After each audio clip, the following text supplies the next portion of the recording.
from the city, and he's going to be presenting to us on some diversity and leadership skills today. So with that, I'm going to let him just kind of turn it over and explain and introduce himself. So. Cool. I appreciate that. Thank you. Thank you. Thank you. I have to say that it is an honor and privilege to be here, particularly with other government workers. You know, we seem to be under a lot of scrutiny and fire from the general public, and so anything that I can do to help your jobs be better, I'm willing to do that. And at Anoka County, I'm the cultural coordinator, and I know that sounds like Julie McCoy from The Love Boat, but but I actually work with county employees to make sure that we're doing the appropriate hiring practices and that kind of stuff, and do a lot of training and networking in the community and all that kind of stuff. So, and I do have some confessions to make. One of which is I hate diversity training. So, I know that sounds kind of weird, right? How many people have been to a diversity training before? Okay, then you know what I'm talking about, right? Typically what happens when we do diversity training, we usually do it because one person messed up. And so that one person messes up, and we all have to go through this sensitivity or diversity training stuff, right? And the surprising thing is, everybody knows that it's them.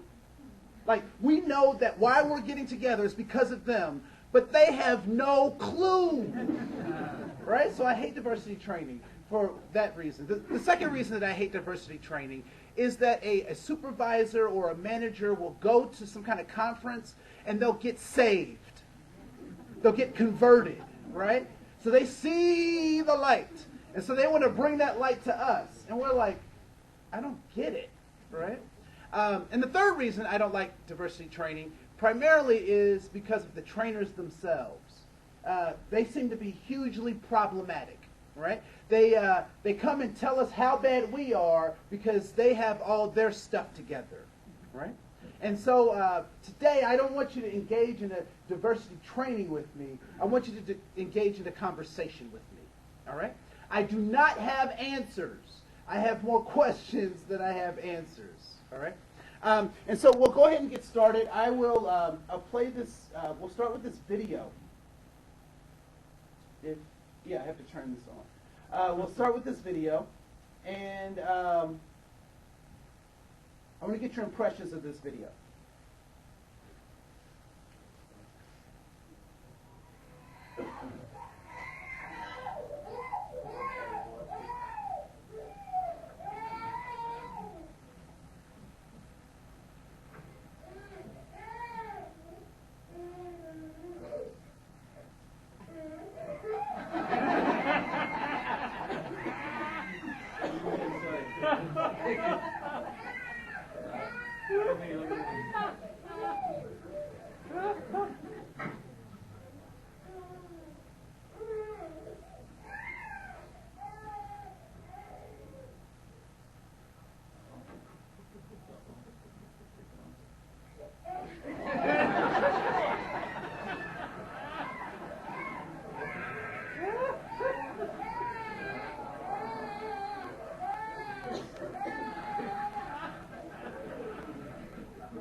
All right. What is happening in this video? What's going on? You need attention when somebody's watching. Okay, so he wants to be noticed. He's getting attention, but he wants attention, but nobody's watching. What else? He's found a way to get it. All right. I don't know about you, but the funniest thing in the video for me is not the kid. It's actually the dog. I was cracking up because the dog is like, you guys just don't know. Right? Yeah, so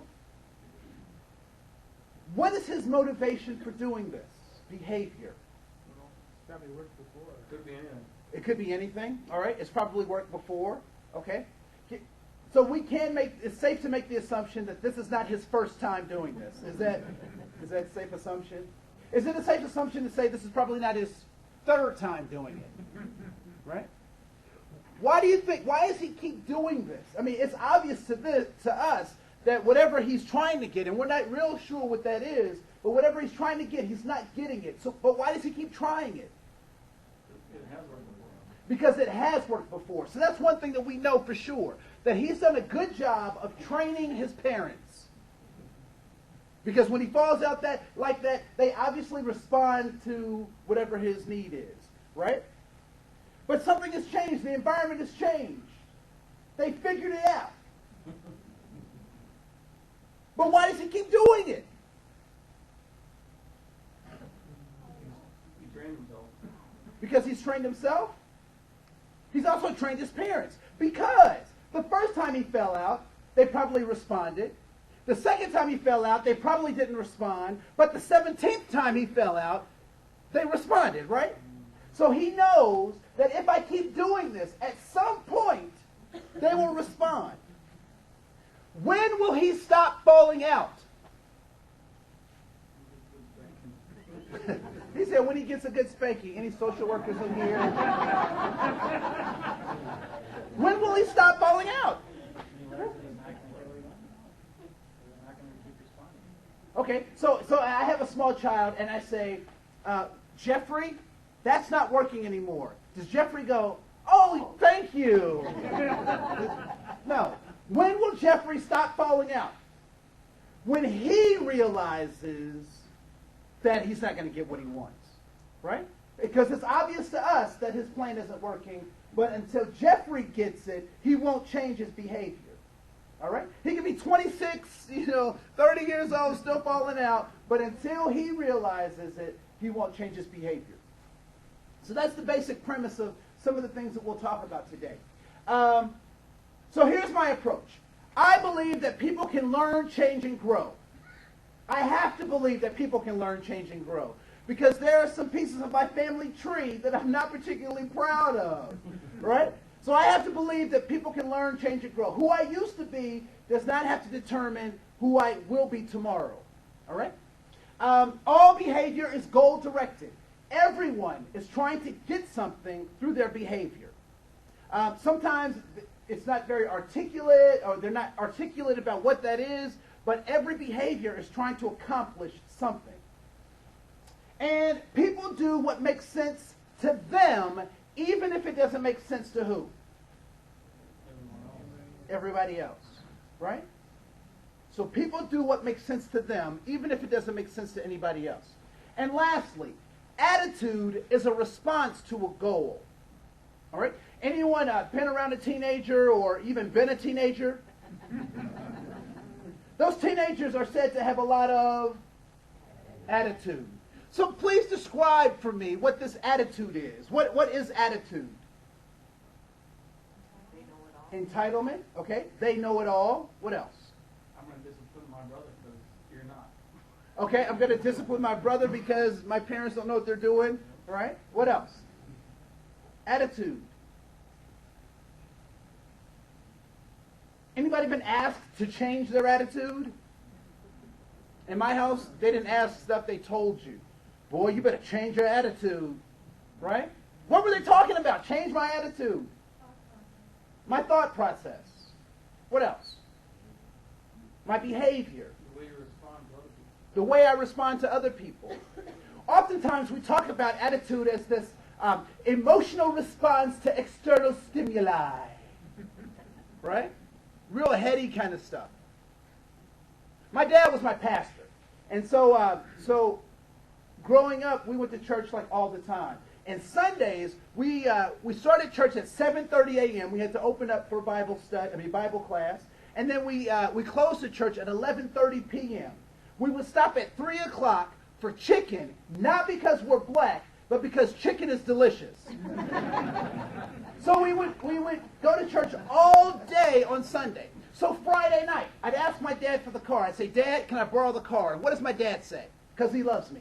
Where are you going? He does ask me where I'm going, but does he give me permission to take the car? No.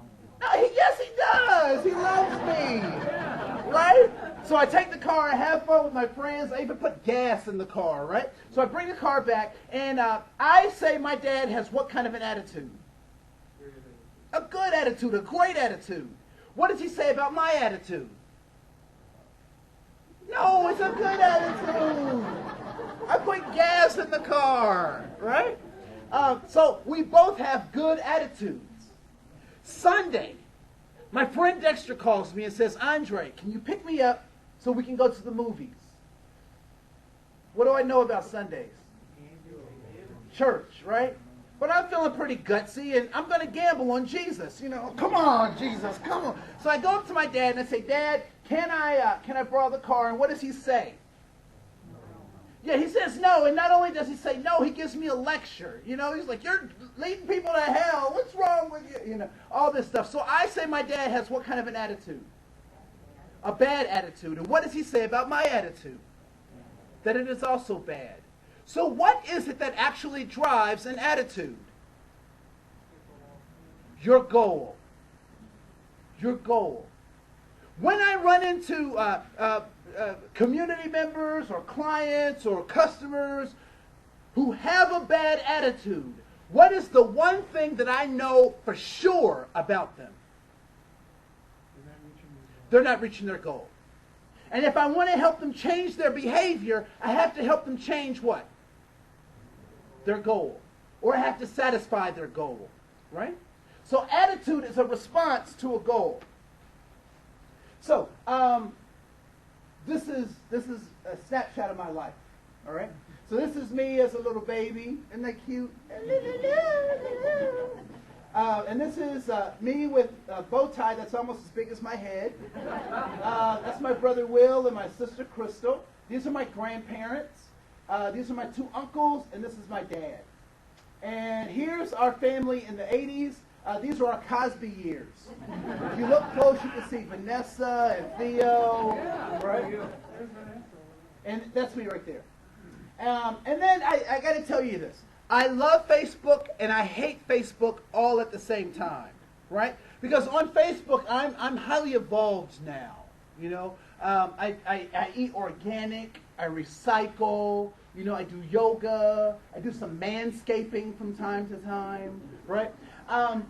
But people keep putting pictures on Facebook that keep blowing my image, right?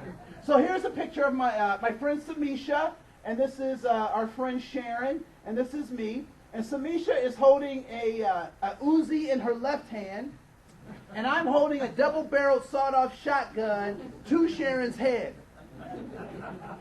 Now, I know that may seem scary or no, just plain scary, but you have to know the context for which we took this picture, right? So context is important. And so the context of this picture is we were at a concert. And I don't know if you know what the band plays or if you've heard any of their songs, and it doesn't matter because their title will give you the context by which we were taking this picture. And the name of the band was Public Enemy, right? So we're at a Public Enemy concert, and I'm actually sagging in that picture too. It's just it's horrible, right? But I am my father's son. In 1968, what kinds of things were happening in the world? Civil unrest. Civil unrest. What else? What else was happening in the world? Vietnam. What else? Hippies. All right? Oh, I forgot to tell you. I'm African American. Oh, thanks. I didn't want anybody to be surprised, all right? And these are my African American parents. And in 1968, they were graduating from high school. And so one event in 1968 could have had a huge impact on my African American parents? The assassination of Dr. Martin Luther King. And so my father goes up to my grandparents and he says, I want to do something about the assassination of Dr. Martin Luther King. And my grandfather said, great, do it someplace else. So my father goes off to college and he joins this group called the Black Panthers. Now, I don't know what you know about Black Panthers or what you think you know about Black Panthers, but primarily they were a political party. And their aim was to lift people out of poverty, specifically black people. And so the federal government said, "Hey, Panthers, we don't like you, but we do like your programs." So one of the remnants of the Panther Party movement is something called the Federal School Lunch Program, where kids get to eat breakfast before they get a chance to go to school. All right. So that happens. And so in 1968, he becomes this Panther. In 1970, the most amazing, beautiful thing that could ever happen to my father happens. I was born. And at that point, my father realized that the revolution was no place for a family and that the retirement plan for revolutionaries sucks. So he gave up the revolution, got a 9-to-5 job, and on that 9-to-5 job, he got a call from God. Now, what happens when you get a call from God? You answer. Somebody said, run? What was that? You don't? Right? So my father answered the call from God, and God called my father to be an evangelical, fire and brimstone, Bible-thumping preacher. Hallelujah, yeah! I am my father's son. So if my presentation gets a little bit political, it's not my fault. If it seems like you say, I'm a good person and I'm a good guy, so, why are you talking to me about this? And I'll say it in the words of my father, that the choir needs preaching too. All right? So, on our journey today, I want you to think about ways in which you start taking action around this crazy stuff that we call diversity. So, here we go. So, if I ask 100 people what diversity was, how many answers would I get? 98? Our attorneys say 200. So if I'm a teacher and I give a test, and every one of my students gives me a different answer, grade on a curve? Where do I start? I'm a bad teacher, right? And a lot of times when we've talked about diversity and all that kind of stuff, we've had some really bad teachers. And so today I want to try to give you a different way to think about it, because I'm going to give you a pop quiz that I expect all of you to pass. All right? So we're going to talk first about what diversity is not, and then we'll talk about what it is. All right? So first of all, diversity is not political correctness. In the 90s, we did a really good job of pausing people before they said dumb stuff. But what is political correctness now? What has it turned into? Over the top. It's over the top. What else is it?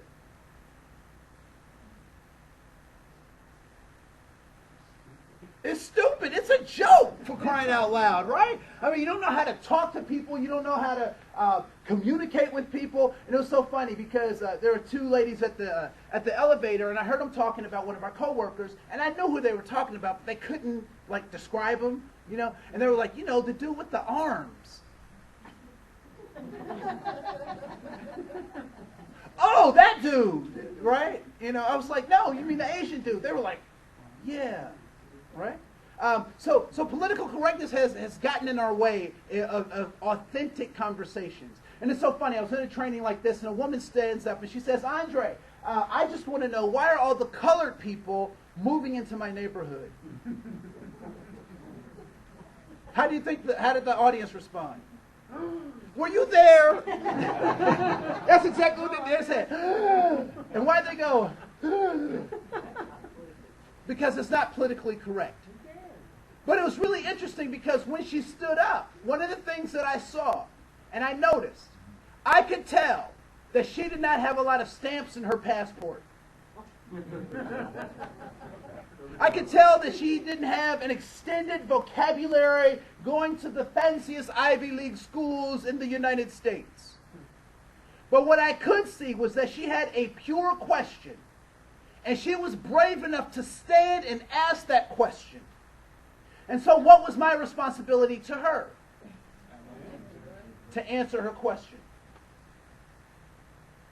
all the education and political correctness stuff, I can deal with that later, but she had a question that I had to honor. Because I've also been in conversations with people who've had the right vocabulary, they know the right words, but as they're talking, your skin is just like, right? Because you can hear the darkness and the nastiness in their heart. So diversity is not about political correctness. And people ask me all the time, they say, Andre, why do we always talk about black and white? Well, first of all, I didn't create it. I didn't set it up. But it's a paradigm and a way that we can think about, or a metaphor that we typically use to think about and talk about all things diversity. And you don't go to trigonometry if you haven't passed algebra. So we haven't discovered everything that we can discover from our black and white conversation, so it's not time to move on and graduate to other things. There are lessons that we can learn, or that we're in the process of learning, that we can apply to other things. Like the lessons that we can learn from this black and white racial construct, or even a metaphorical construct, we can start using in dismantling sexism, dismantling homophobia, or religious bias. We can use some of those lessons to do that, but we're not done. All right? Also, diversity is not about blame, fault, or guilt. Do babies care who changes their diaper? No, they don't care. They don't care, right? You change a baby's diaper, and they are just as happy and content as they can be, right? So the problems that we're dealing with today, it doesn't matter who set them up. It doesn't matter how it came to be, but who's going to take care of it, and how do we take care of it together, right? And if I blame, fault, and guilt someone, are they motivated to my cause? Are they excited to be helpful? No, right? Diversity is also not therapy. A lot of times, diversity trainers in particular, they really get happy when they can make people cry. If you cry, that's on you, right? But it's not my job to get out the worst horror stories and to hear all this cathartic release. You should hire a trained therapist. And I encourage therapy. It works. All right? And then diversity is also not meritocracy. And a lot of times I hear people say things like this. If you work hard enough, you can be just like me. What's the problem with that? Yeah, who am I? Why would I even want to be like you, right? It would be a shame for LeBron James to play basketball the way I do. That would be a shame, right? And so meritocracy, we hear that all the time, and people say they just need to work hard enough so they can be like us. But we also know that beautiful people get different kind of jobs than ugly people like myself, right? You look at all those stars; they look pretty good, except for that Walken dude. What's his name? Christopher Walken. That's an ugly dude. I just don't understand how he gets all these movies, right? But it's not about meritocracy. And lastly, diversity is not about tolerance. Now, diversity people get nervous when I talk about this, and school people get nervous when I talk about this, because people have made their whole career off this concept of tolerance. But what does tolerance mean? What's it mean? To put up with something, right? Or someone. I love my brother-in-law, and I love my sister, and I love their kids. That dude came to visit. I tolerated that dude. Why? Because I knew when they were leaving. Right? Tolerance, the underlying piece of tolerance is, I will put up with this until what? I no longer have to. And are our communities getting less diverse? Are our human relations getting less complicated? I would say no. And I think that's a good thing. Right? So those are the things that diversity is not. And I hear some of you saying, well, people keep telling me to be politically correct, and shouldn't people, try to work and pull themselves up by their bootstraps? And, isn't tolerance, isn't that a good first step to diversity? And my response to you is this. Babies drink milk. Why do babies drink milk? It's all they can handle, right? It's the earliest form of nourishment. It is the first step. But at some point, babies have to move from milk to tofu. I'm vegetarian. Not. But yeah, those are great first steps, but sometimes we get stuck in those and say, we've arrived, I'm tolerant, ha ha ha, right? When it's much deeper and much less complex than these things, all right? So Andre, you just broke down what diversity is not. Do you have an answer to what diversity is? As a matter of fact, I do. So diversity is understanding that there is dignity and honor in being human. What is dignity? Self-respect. Dignity.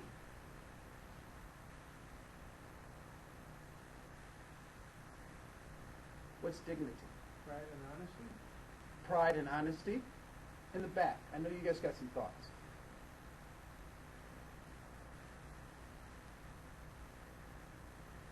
Dignity.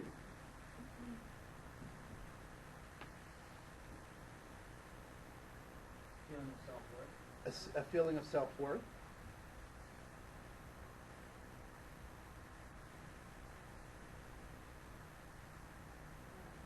Pride.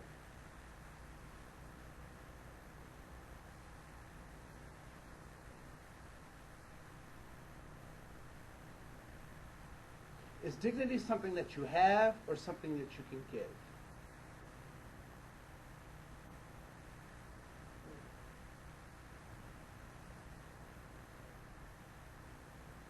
Well done. It is in fact both. Right? So how do you give somebody dignity? Don't they have to have pride in themselves? How do you give somebody dignity? You give them respect, okay? You give them examples. What's that? You validate them. The simplest way to give someone dignity is to make eye contact with them. Now, and I'm not talking, some guy, I said that the other day, he said, well, in some cultures, blah, blah, blah, blah. You know what I'm talking about. I'm not talking about staring somebody down, but I'm talking about acknowledging the fact that they exist. That's how you give someone dignity. Whether you like them or not, whether you like what they're doing or not, but you say you have the right to exist. So I acknowledge you. There are people who hold up signs down in South Minneapolis, where I used to live, and they want a lot of stuff, right? What do they typically want? Money. Guess what I give them? Dignity. I talk to them about their stories. I ask them. And if I don't have time to have a little conversation out my cracked window, I at least make eye contact with them, right? To let them know that I see them. Because if you don't give people dignity, they'll try and take it. And it's so funny to see teenagers, right? And I would assume because they are young and flexible that they could cross the street a little bit faster than they do, right? Because I'm always sitting at the light and a bunch of teenagers come and they just take forever in front of my car. And then they look at me like I'm wrong, doing something wrong, right? What they don't know is that I don't have any points on my license and I have really good car insurance. Right? But what are they saying? They're saying people like you, adults, don't ever see people like us, but you will see me right now. So people will try to take dignity if we don't give them to it, if we don't give them dignity. What is honor?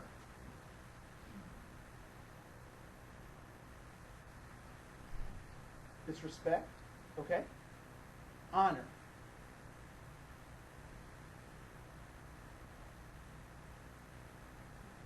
It's acknowledgement. Honor.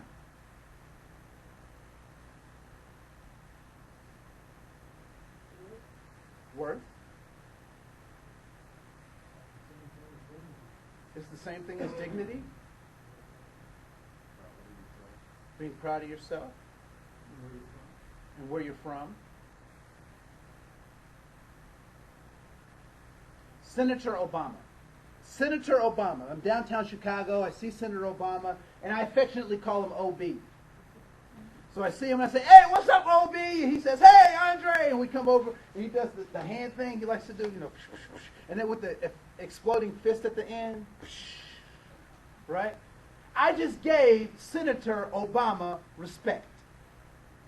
Senator Obama now becomes the highest office in the land. President Obama! So how do I greet now President Obama? I don't, first of all. But if I tried to do it like I used to, I'd be like, "Hey, what's up, OB?" Ah! Right? Because Secret Service would be all over me, unless I was in Florida, but that's a whole nother conversation. Right? So why do I have to treat President Obama differently than I had to do Senator Obama? Good question.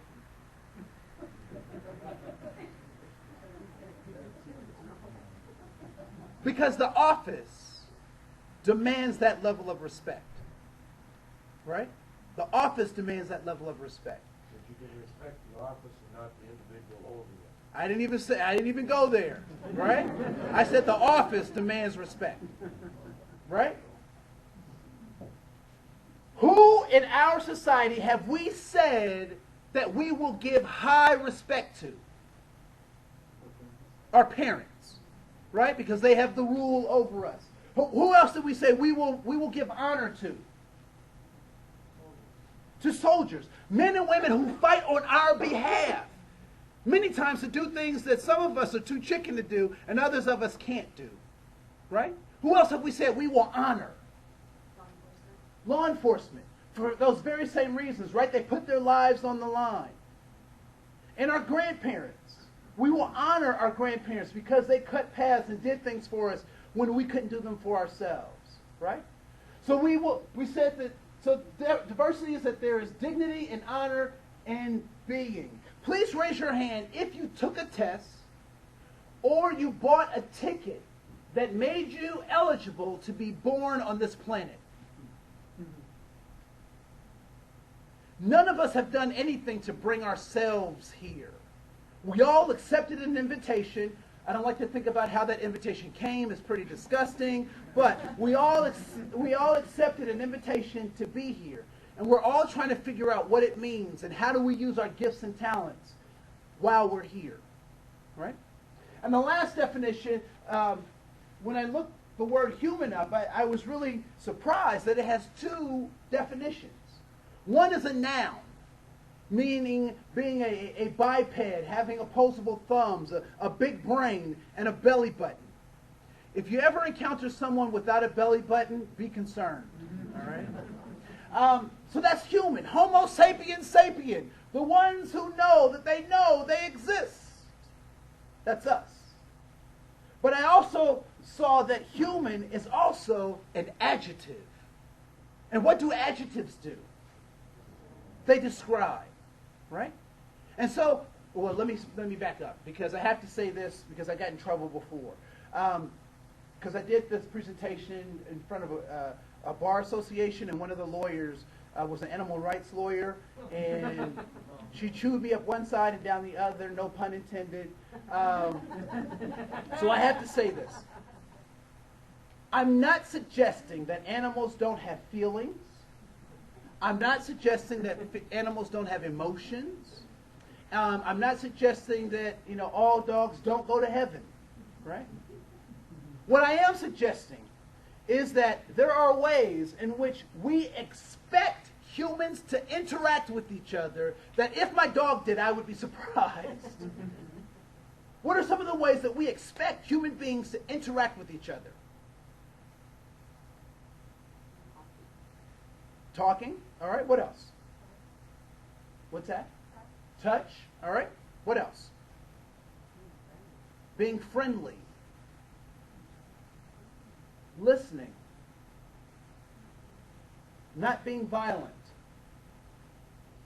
What else?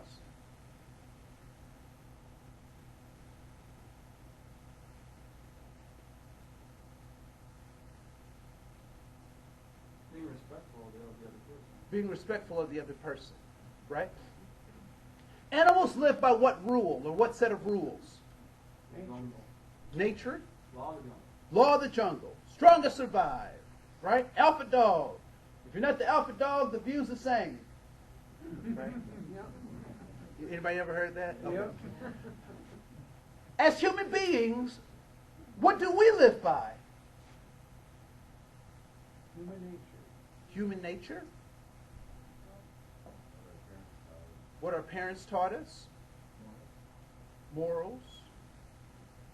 We live by the rule of law. Law. Right?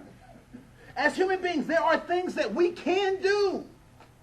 But we've elected to say, you know what, although we can do this, this is not how we will act. We will not do these things because we are human. And that's one of the things that separates us from our animal counterparts. Right? All right. So that's what diversity is, that there's dignity and honor in being human. So we're going to skip that. I want to do a quick activity. Does everyone have something to write with?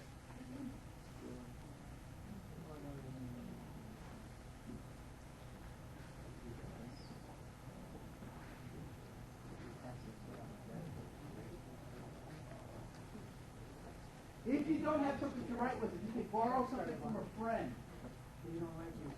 With no sharing.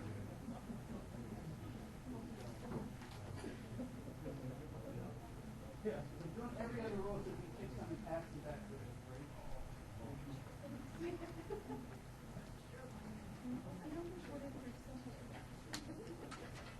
Does everybody need some pens? I have some up here.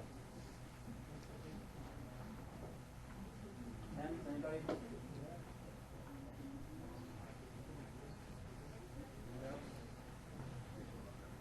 Yeah, if you could bring the extras just down to the end of the aisle, that'd be great. Does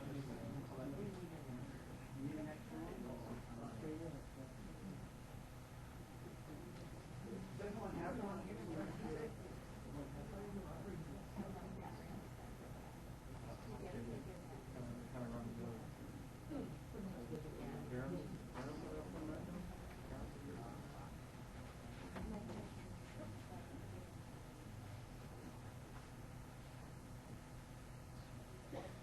All right, so what you have in front of you is a card, what I learned growing up.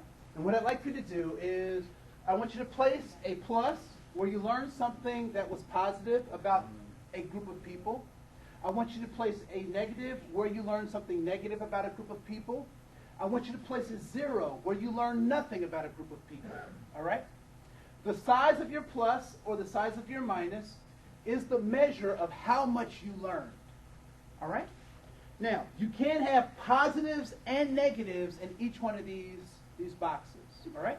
So here were your teachers, whether they had formal or informal curriculum to teach you about these groups is up for you to decide. But these are the people who, or the institutions that taught you about each of these groups. So I'm going to give you a couple of minutes to put a plus, a minus, or a 0 in any of these categories. So what did you learn from your parents and family about Asian Americans? All right? Plus, minus, or 0. And you can have a plus and a minus, but again, the size of your plus and the size of your minus will dictate how much you learn. All right? So I'll give you a couple of minutes for that. The cards do take a bit of tenacity, so I thank you for your patience.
All right, stop right where you are.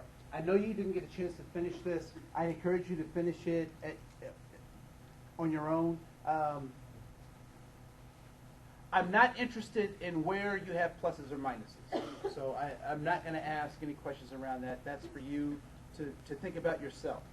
What I do want to ask you, though, is were there any thoughts or emotions that you encountered as you were filling out that card?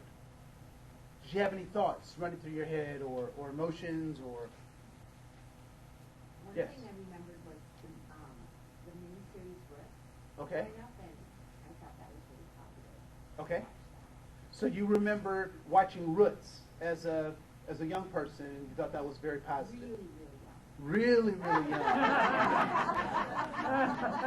Yes, ma'am. How they've changed, How they've changed? How what's changed? like from parents to family, from school. Look where it is now, TV, or school or workplace. Okay. I'm still not clear on what's changed. What's changed? The positive and negative. Oh, okay. Okay. So how the positives and negatives have changed. Okay. Cool. Other people. Okay, you can recall specific times when you were told negative things. All right? Yes, ma'am, in the back.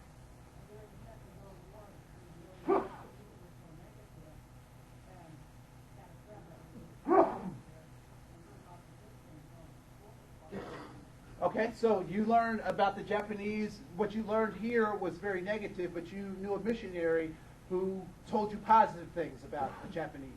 All right? Cool. Other folks. Yes, ma'am. Disabled Americans?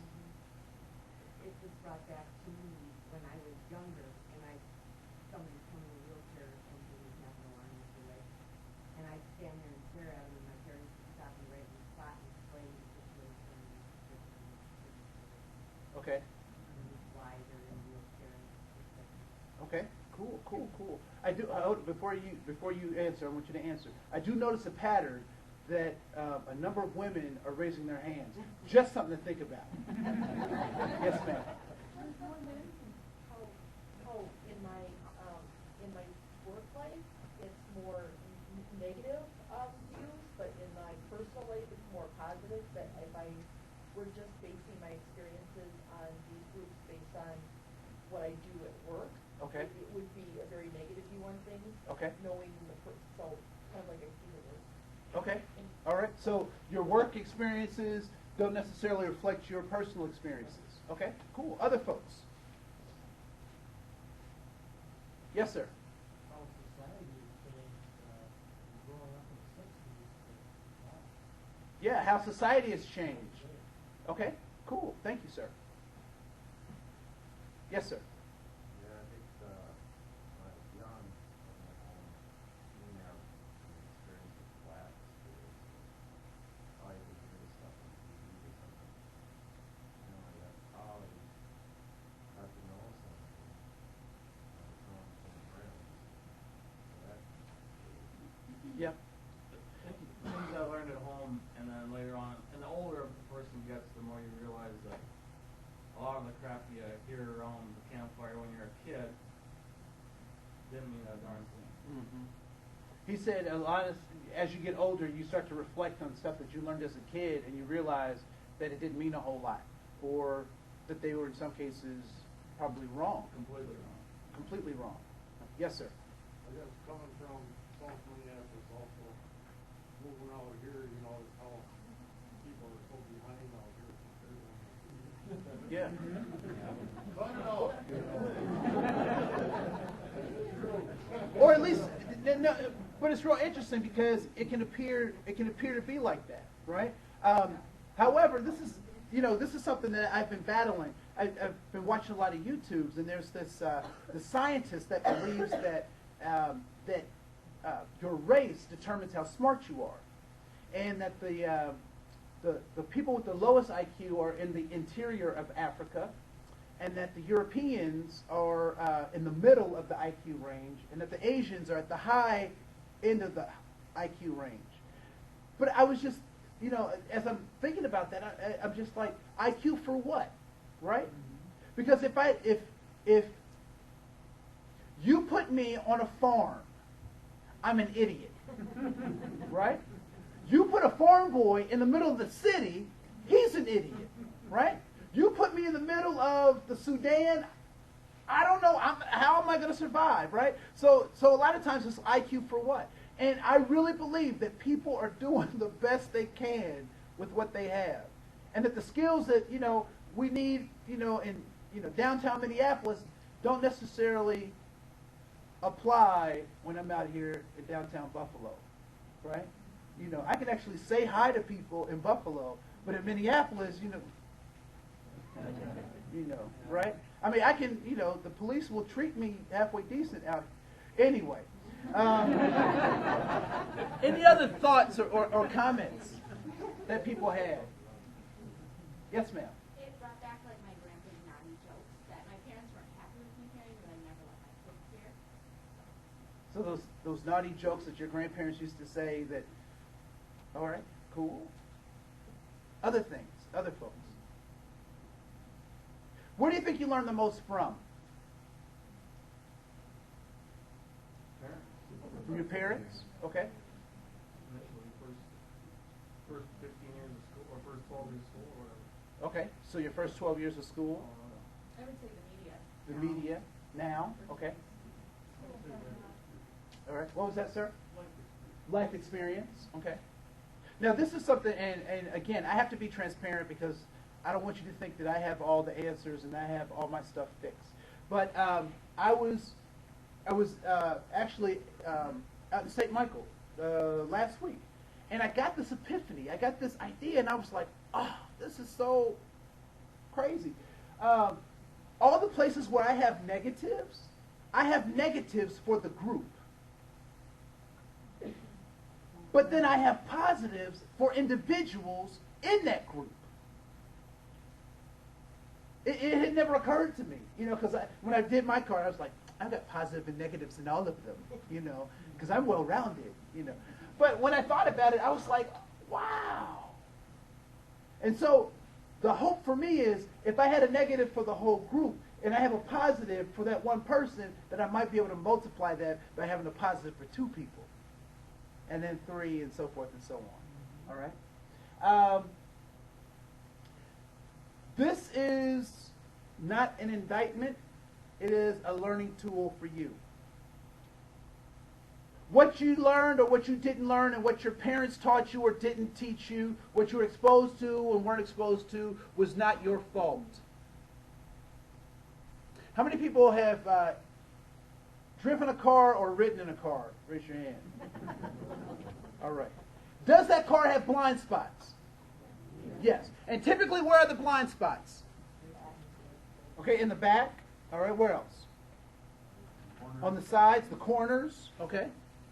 And if you drive a Hummer, the whole thing is a blind spot, right?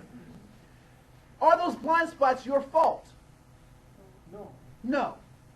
They're not your fault. But they are your what? Responsibility. Now, the funny thing about blind spots is that there's 2 ways to figure out about a blind spot. What's the first way? You can bump into somebody, right? Oh, man! Right? The second way is that you have to what? And I heard it. You have to look for it. You have to look for things that you don't know exist. Isn't that weird? But that's the only way that you'll find them. All right? So I want you to keep that in mind. That your parents did the best they could. It's not your fault or their fault, but it is now your responsibility. So there's a show. We're done at what time? 2:30? All right. So I just wanted to double check so you don't have different expectations than what I have. All right? So I watched this show called What Would You Do? I don't know if you've seen it on ABC. They do these ethical dilemmas, and they see how people respond to these ethical dilemmas. And so I want to show this and have a conversation, kind of deconstruct it, if you will, as we go through the rest of this presentation. So here is the show. Make sure. Hello, and welcome to the opening show of our primetime series, What Would You Do? If you see something and you think it's wrong, do you step in or do you step away? What people say and what they do aren't always the same. That's why our hidden cameras are so revealing. In our first scenario, we weren't sure what to expect when our opinionated man behind the counter meets the Muslim woman in a headscarf. Deep in the heart of Texas, at this little roadside bakery, bigotry is being served with a coffee advantage. I have a question. No, ma'am. We don't serve Muslims here. I'm sorry? This is America. We're at war with your people. I don't know what you think I am. I'm just trying to get an apple. Well, you're a terrorist, is what you are. So, Excuse me? you gotta take your business elsewhere. We don't serve your kind. The other customers at this bakery near Waco seem to hear everything, but they barely look at the Muslim woman, even when the language is tough to take. Get back on the camel and go back wherever you came from. Sir, I'm an American. I was born and raised No, in you're this not. country. Americans don't wear towels on their head. Muslim Americans say these are words they hear all the time in all parts of the country. But here at the bakery, what the customers don't know is that this Muslim woman and the man behind the counter are actors. The bakery is working with us, all part of a primetime hidden camera experiment on prejudice and patriotism. Please take your business elsewhere. Am I asking too much? When no one even tries to help her, she makes a direct appeal. Sir, would you mind ordering me an apple strudel? That's why I'm here. I can give you the money. I'm not problem. Please no, sir. I'm not gonna let you have it. But when he gives her the cold shoulder, she finally just leaves. You could have helped her out. You could have spoken up. Why not? Me speak up for her? Well, if he tried to do some harm to her or something, then I'll look out. Well, why not try to set him straight? I really think that a person that owns his own business should be able to say who they sell to. She's not American. Others seem to agree with our actor as to who's an American and who's not. Is it all based on the way we look? I'm an American citizen. I just would like an apple strudel, please. Well, I'm sorry. Then why don't you dress like an American? You're This so is for American. religious purposes, sir, and I don't think you have any right to say anything. So I'm religious. I don't wear, Halloween costumes around. I mean, am I wrong here, sir? Not me. I run my business the way I want to run. That's right. I'm in there with that shoes and skirt on. This customer is adamant that the man behind the counter is doing the right thing. Right of you. But the fact is, it's against the law to deny service to someone based on their race or religion. My name is John Quinones, and I'm with ABC News. What did you think of what you heard here? I didn't hear anything racist. He told her he wouldn't serve her. Well, he can say he wouldn't serve you if you come in here barefooted without a shirt on. But she wasn't barefoot or without a shirt on. Well, she wasn't dressed right. What do you mean? If I'd run the place, I'd do the same thing. You wouldn't let Muslims shop at your store? I sure wouldn't. We never expected customers to be so candid. How do I know you don't have a bomb in there? Watch what happens this time, when, once again, our Muslim woman is denied service This is not right. and again leaves. I mean, we reserve the right to not serve. That's right. Certain countries. That's right. I appreciate seeing that. I think that's the first time I've ever seen that. He not only commends the man behind the counter for his discriminatory behavior, but he gives him the thumbs up, not once, but twice, Good job. All right. as he leaves. Can I talk to you sir for a second? But when I approach, Sir, we're with ABC News. there is no thumbs up for me. We staged a little experiment in there to see how people would react to that kind of attitude. Yeah, I'm American. I am an American. That man took it a bit farther, telling me I'm not an American. He was threatened. Jack DeVideo is a social psychologist at Yale University. So when we as Americans feel threatened from the outside, we're going to define ourselves in very rigid fashions. Either you're with me, and if you're not really one of me, then you must be somebody else who's against me.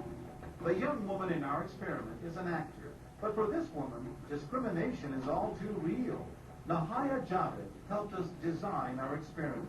Although born in Chicago, she says she's constantly characterized by fellow Americans as the enemy. They always start off with, you're a terrorist, Osama lover, towel head, camel jockey, on and on.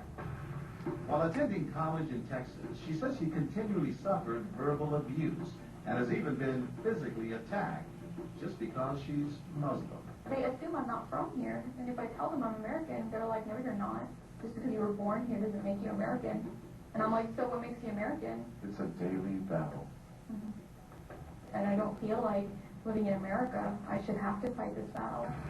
Meanwhile, back at the bakery, our actor is at it again. But how do I know you're not a terrorist? Terrorists look like you. But this time the customers are sympathizing with the Muslim woman. Right, I know, but can you blame me?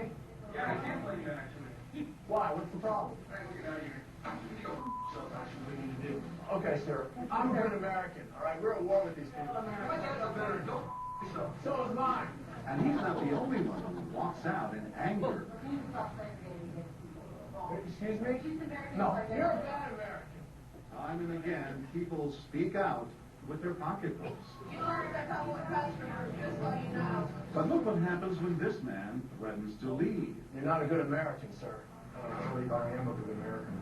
My son just came back from serving in the Army for over a year in Iraq, and that has nothing to do with her rights. I understand that, and I hear what you're saying, but I can't believe you would be so discriminatory.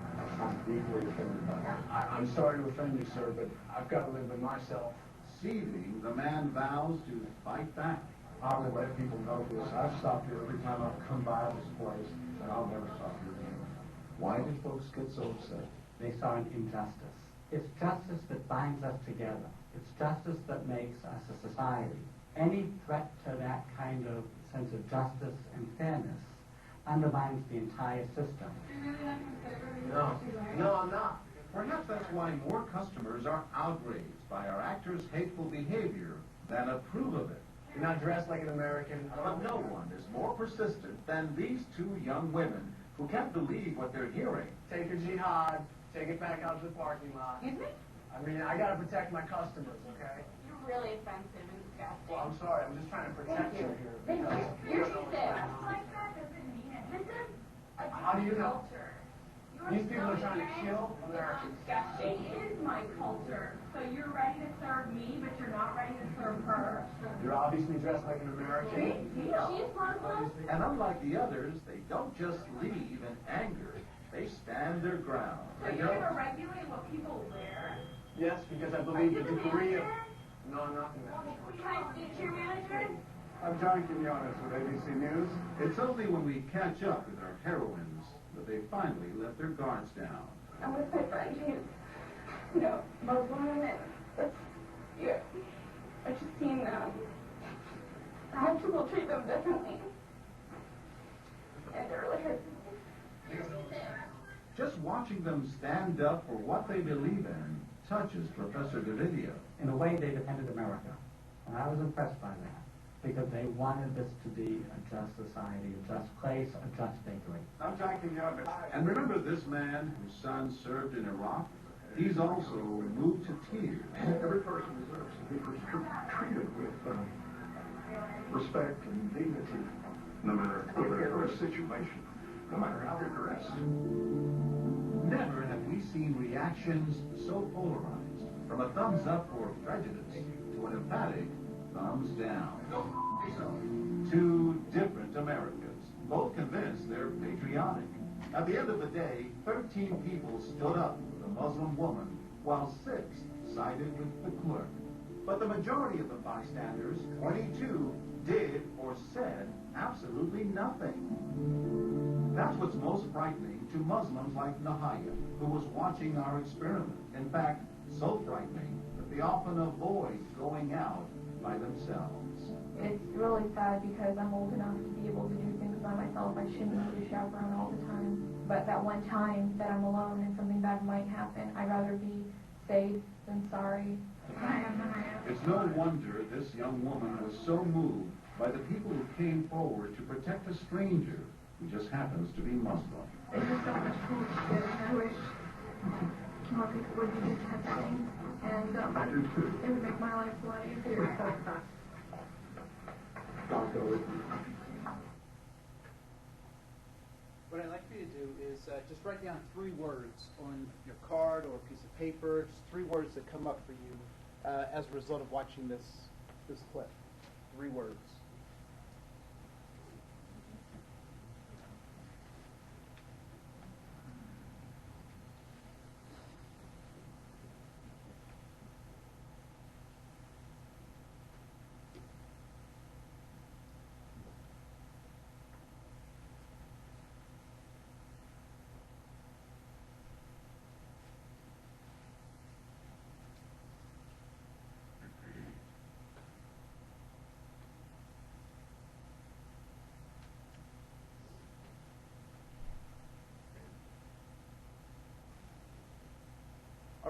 came up for folks?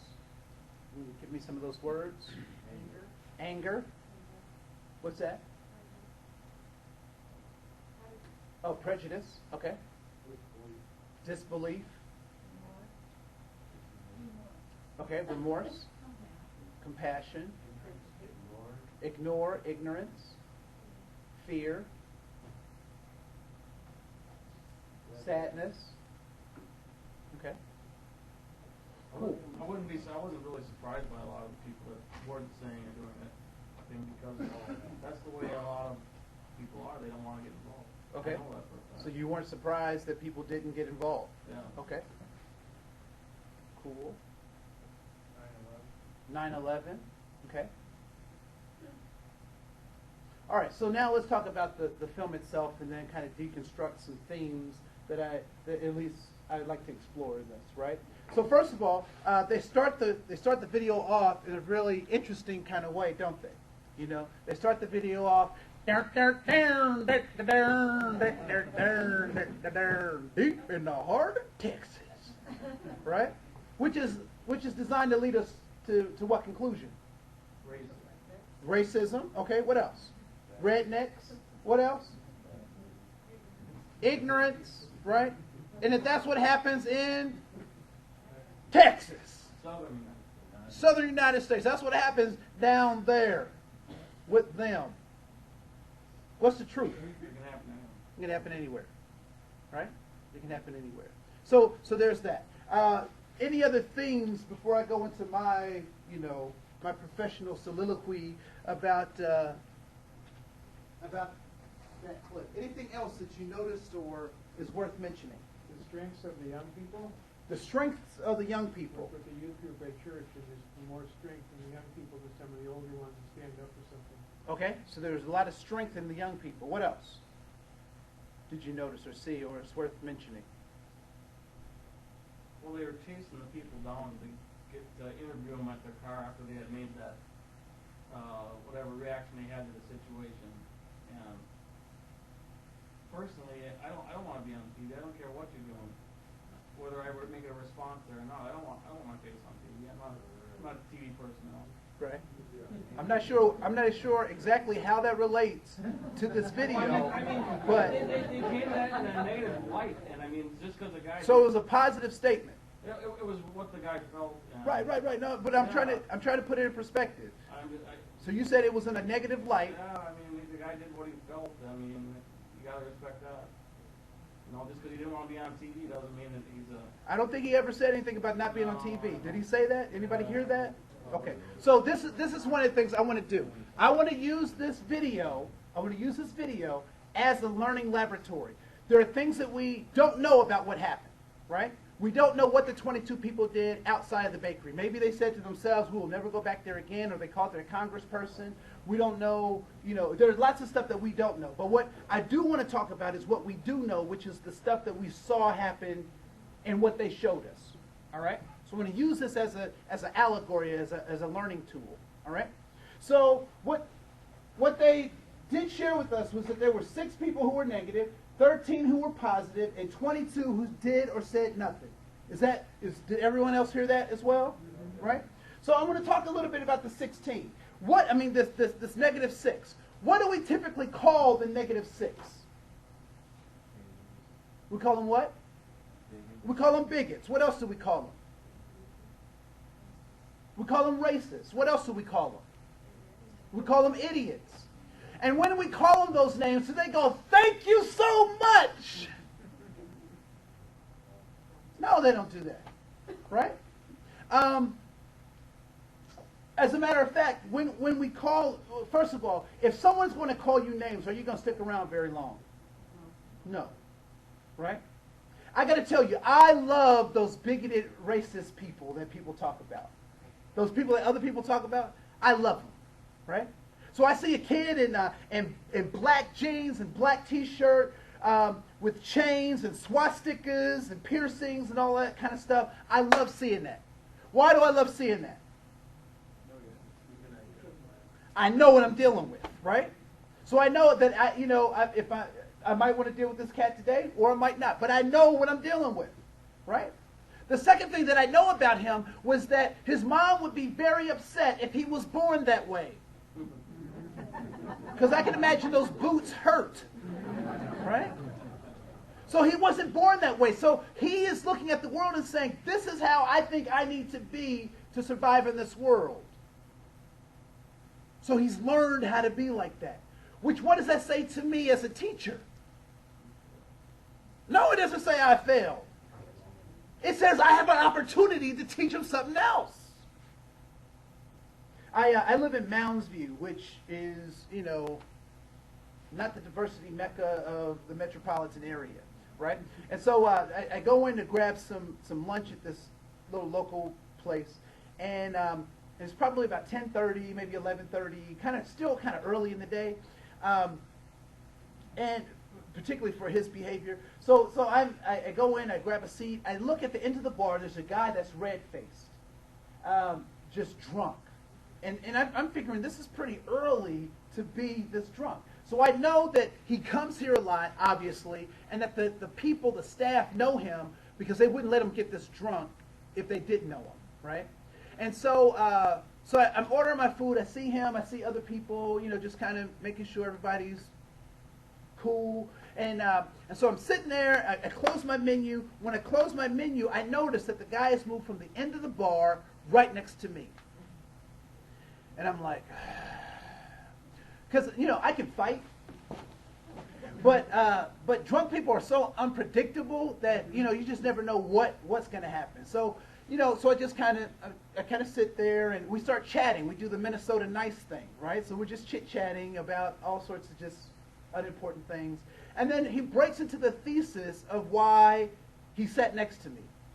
And he looks at me and he says, I don't like the N-word. Now, he didn't say the N-word. He said the actual word. That word that your grandparents call Brazil nuts, that's the word that he said, right? So some of y'all are looking at me like, what is he talking about? Ask somebody else. I'm not going to tell you, right? So he says, I don't like that. And so I look at him and I say, like, what kind of introduction is that? Like, what am I supposed to say at this point?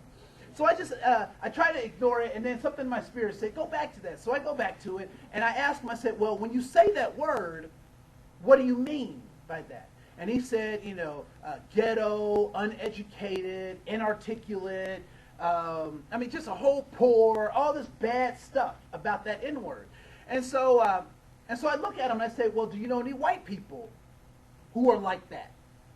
Poor, inarticulate, blah, blah, blah. And he said, yeah.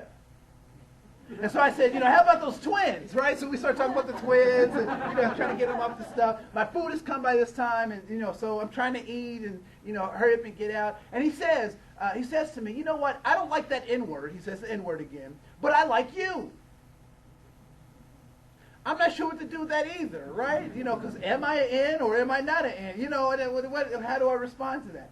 And so I said, well, sir, what is it that you like about me? And he said, you're articulate, you seem cool, you got a good head on your shoulders, you're doing positive stuff. And I said, thank you. And what if all the people who you think look like me, that you've met, were all idiots? What if everybody that you met, that you think look like me, were all idiots, and everybody else that you don't know is just like me? He says, I gotta pee. So he gets up and he goes to the bathroom, right? So I finished paying my stuff. I'm like, I didn't have to get in a fight. I didn't have to, embarrass myself or anything. So I paid my bill and I'm out. I'm almost out the door. And guess who meets me at the door? It's this guy. And he's got a damp napkin. His hair is kind of combed over to the side. He's got droplets of water. And he looks a little bit more sober than he did when we first started. And he hands me a damp napkin. And he says, I raise chickens.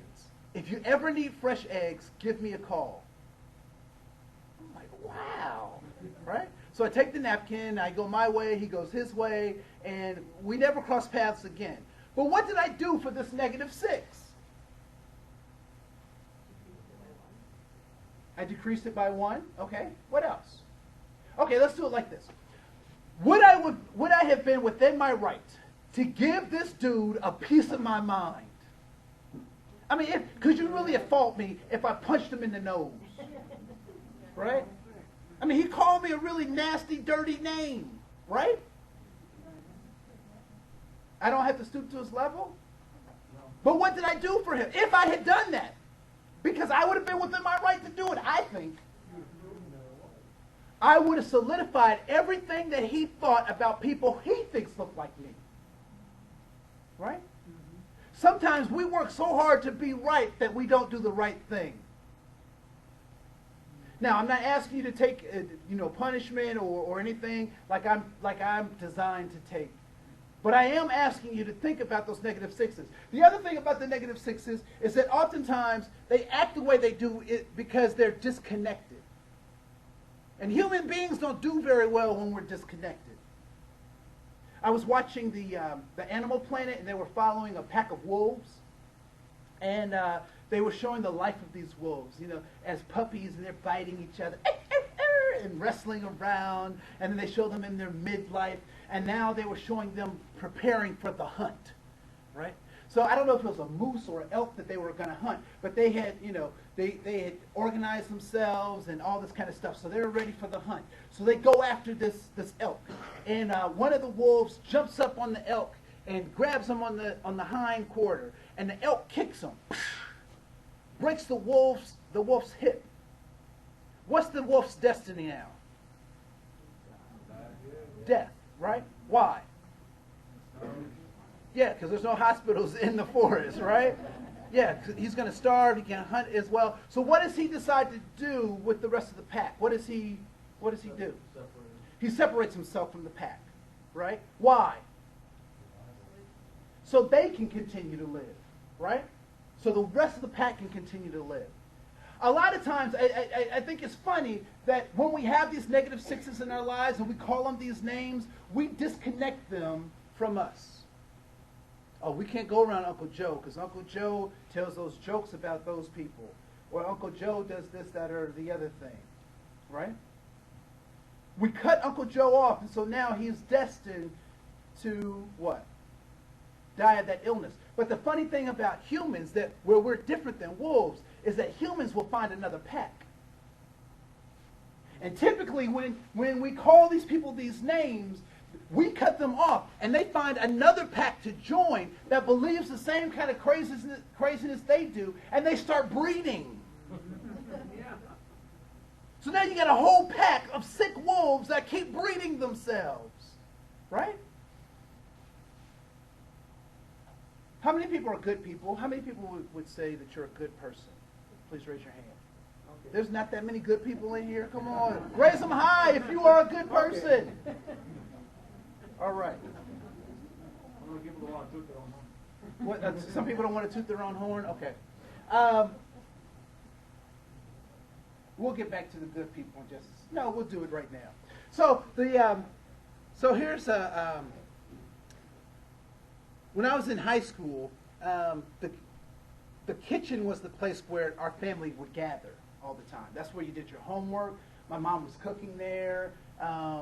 We sit and talk and all that kind of stuff in the kitchen. And we even had the ironing board in the kitchen. So you lay your clothes out the night before for school, and so you can iron them and just be out the door. And I remember this one time, and I remember this specifically because high school kids are not kind, right? So this was I think it was a Friday night or something. No, it wasn't a Friday night. It had to be like a Wednesday night. My mom decided to cook fish. We like fish. Fish was good, right? So she's cooking this fish, and, we enjoyed the dinner and all that kind of stuff. But I had left my clothes in the kitchen. So I go to school the next day, and what's my big problem? I smell like fish, right? And why do I smell like fish? Because I left my clothes in the kitchen, right? And because my clothes were in the kitchen, they smelled like fish because the aroma in that kitchen was such that my clothes sucked it up, right? What do the people who are around you smell like?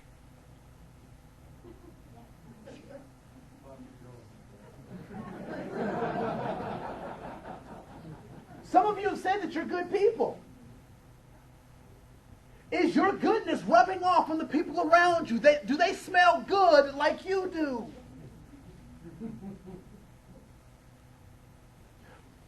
if I gave an orange tree strictly, if I put an orange tree on strictly orange juice as nutrient, what would happen to that orange tree? It wouldn't make it. Why? What's that? It needs more?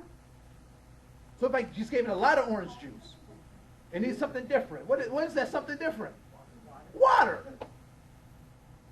Orange juice is not designed for what? Orange trees. Right? It's not designed for orange trees. One of the things that, particularly in our Western society, that we get really confused about is thinking that our talents, our gifts, the things that we do well are supposed to benefit us. You know, American Idol, you know, what's those other shows, those reality shows? People are doing all these things in order to benefit themselves. But our gifts and talents are designed to do what? Benefit other people. And one of the things that, if an orange tree, you have an orange tree in your yard, if it doesn't produce oranges, what do? You cut it down. If you are a good person and you are not reproducing yourself, you might want to get some fertilizer. Right? So when we cut these negative sixes off, we're not replicating ourselves. The only way that these negative sixes can get better is if they're close to and next to good people. Because whatever I smell like at some point is going to rub off on Uncle Joe. All right? Let's talk about the 13. The 13s, we like the 13s because they're courageous, they're connected, and they find allies. What is courage? What's courage? Strength? Stand up and say what you want, or say what's right, or do what's right. All right, to stand up and do what's right and say what's right. How many people have been in the armed services? Anyone? Any servicemen and women? Because you guys know about courage, right? What's at the core of courage? What is the precursor to courage? Fear. And I'm not just talking about that emotional anxiety that we often have about situations we can't control, right? Not just that. But fear is also respecting the thing that you're encountering. The fear of that thing, right? So before one has courage, one must have fear or respect for the thing that you are going to come up against, right? Now, in the military, how do they help you overcome that fear to get to this courage part? What do they give you? They give you training. What else do they give you? Weapons, resources, right? They give you partners. So it's easy to be courageous when you've practiced it, when you've had the training, when you've thought about it. I'm going to ask the ladies this question, and I'm going to follow up with a question for the gentlemen. Ladies, how often have you and your girlfriends or your female friends talked about sexism among yourselves? Have you ever had that conversation about sexism with other women? Yes? I see a lot of heads nodding, some kind of wobbling, right? All right, so I'm going to ask the gentlemen. Gentlemen, how often have we had a conversation with other guys about sexism? Raise your hand.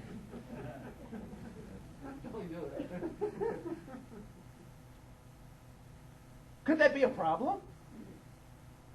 I taught high school, and one of the things that we did in our high school is we separated the gender. So we had the males and the females in separate classes, same classes but separate, so we could get to some really core stuff. So I'm doing this class on gender equity, and so I had the boys and the girls together. And we're doing all these, things. We did the little card thing. We did some other videos and just doing all this talking stuff. And one of the boys stands up and he says, "When I look at a girl, I look at what's on the inside." What'd the girls say? Oh, right? And the guys are like, oh man, you're gonna get some numbers tonight, all this kind of stuff, right? And so we go on with the rest of the class. It's now time for reflection. The girls have left the class. I'm writing on the whiteboard, preparing, the reflection questions for these boys. And I hear that same voice say, man, did you see Keisha's booty? And then I go, ugh. I just spent 45 minutes warming up for the 10 minutes that I have to actually teach the lesson, right? So I had about 10 minutes to teach these boys about what it meant to have good relationships with women. And then that struck me, and I was like, well, what if I and my friends, my male friends, we sat down and we talked about how to have better relationships with women. And then I started thinking that what if my black friends and I, we got together and we started talking about how we can have better relationships with white people. And then it really hit me that what if white people got together and started talking among themselves about how to have better relations with black people? And that the Hmong people talk about how to have better relations with the Somalis. And the Native Americans talk about, and all this kind of stuff. And then it just occurred to me that we need to do our own work in our own sphere of influence. The time for, and it's so funny because I love the Tea Party. They're just so dear to me because they believe in the American dream just like everybody else does. But I do think that I can use Facebook to shut down stuff faster than standing out in the cold with a sign. But that's just me, right? But I believe in this American dream, and they're carrying it out, right? And so when we think about these positive 13s and we think about how we can be connected, I think it's more important that we do the work in our own communities so that we can advance the cause. The 60s was a great time to carry a picket sign. But I would look like a fool if I got upset at Perkins and was standing out there with a picket sign. Would I not? Right? So as things change, we also have to think about how things change. And I'm not asking you to give up your beliefs. I'm not asking you to be just like me. I'm not asking you to drink the Kool-Aid, if you will. But what I am asking you is to think critically about opportunities that you can help people unlearn or relearn stuff, right? So last story, and then I'll let you go. I was at Cub, and I have a lot of stories, a lot of Cub stories, right? So I'm in line at Cub, and there's a woman in front of me, and then there's a woman in front of her, and I can. So I don't speak Spanish, but I can only imagine that this is the language that the woman speaks. And she's got a cart full of groceries, and she's got 3 kids, and they're in the candy aisle. And so she's trying to negotiate these kids, keep them from getting extra candy, put the food on the cart, talk to the cashier in broken English. So there's a lot going on, right? And the woman in front of me is doing this. She's doing what my grandmother would call acting ugly. She's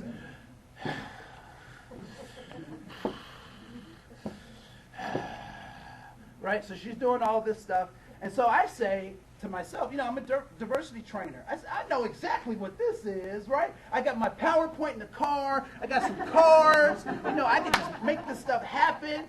And then all of a sudden, the thing that came to me was something that I learned teaching school. And so I used this technique. I went just like this. When I went like that, when I did what happened to that woman's behavior? Yeah, she stopped her behavior. Why did she stop? She knew somebody else was doing it. She knew that somebody was watching her. And as much as we want to be on America's Top YouTube or whatever, nobody wants to be watched. And so what I would invite you to do is, anytime you see injustice, that you say something. That you don't be a 22. Someone who just watches the world pass by and doesn't give your opinion. Because the negative 6s, where do they get their influence and their power from? From the people who say nothing. And even if you're a -6, be a -6 so when I see you, I know what I'm dealing with. Right? I can respect you if you're a -6. Why do you think that the negative people didn't want to talk to the cameras in that film? They never said anything about not talking to the cameras. No, I mean, they didn't show any conversations with people that had the negative, you know what I'm saying? Yeah, that's why I want your opinion about that. Yeah, I think that personally, when you get shown doing bad stuff, you don't want to face up to it. Just like everybody who gets pulled over for speeding didn't do it. I didn't do it. Don't hold me accountable for my actions. And so, and everybody knows that, you know, when the light is shown, darkness goes away. Right? Darkness and light cannot live in the same place. So, my name is Andre Koen. Thank you so much for being here with me.